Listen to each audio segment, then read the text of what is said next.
On the 20th, we have the Aries Equinox. So let's remember that equinoxes are a time where we have more or less equal length of day and night, right? It's a balance point that happens where wherever we are in the world, we're having the same amount of sunlight and the same amount of nighttime. And so this is a time when the hemispheres of the world have this moment, right? Where we're like, oh, we're kind of all in the same place. Whereas with the solstices are the most extreme parts, right? We have the longest night and the longest day. And that is where the hemispheres are the most far apart, the northern and southern hemispheres, right?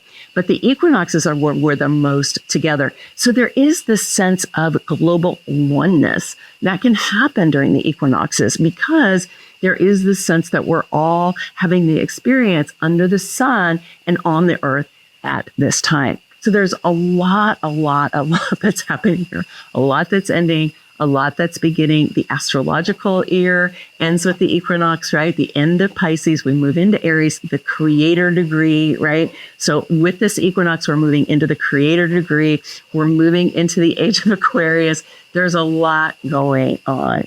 So one thing I just want to say is take good care of yourself, Make sure that you're having a sadhana practice. You probably heard me talk about this before if you've been following me for a while. A sadhana practice, that's a word that comes out of Sanskrit and out of the yoga traditions. And I am a Kundalini yoga teacher, radiant body yoga teacher.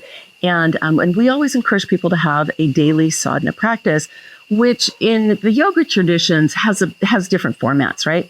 And you can certainly do those. And I have different practices in my gifts for my audience on my YouTube channel, if you want to go find them there.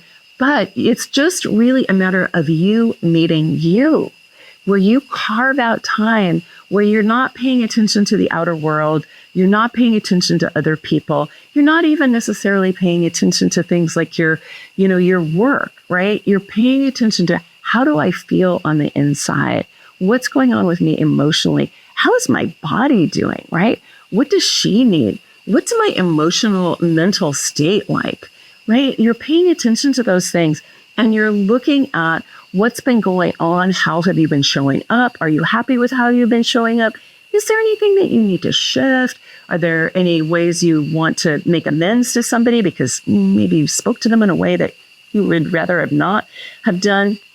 Or are you really proud of how you've been showing up? Are you really proud about how you interacted with somebody? You didn't judge them or blame them or get upset with them, even though you disagreed with what they said, right? That's the kind of thing that we do during sadhana practice.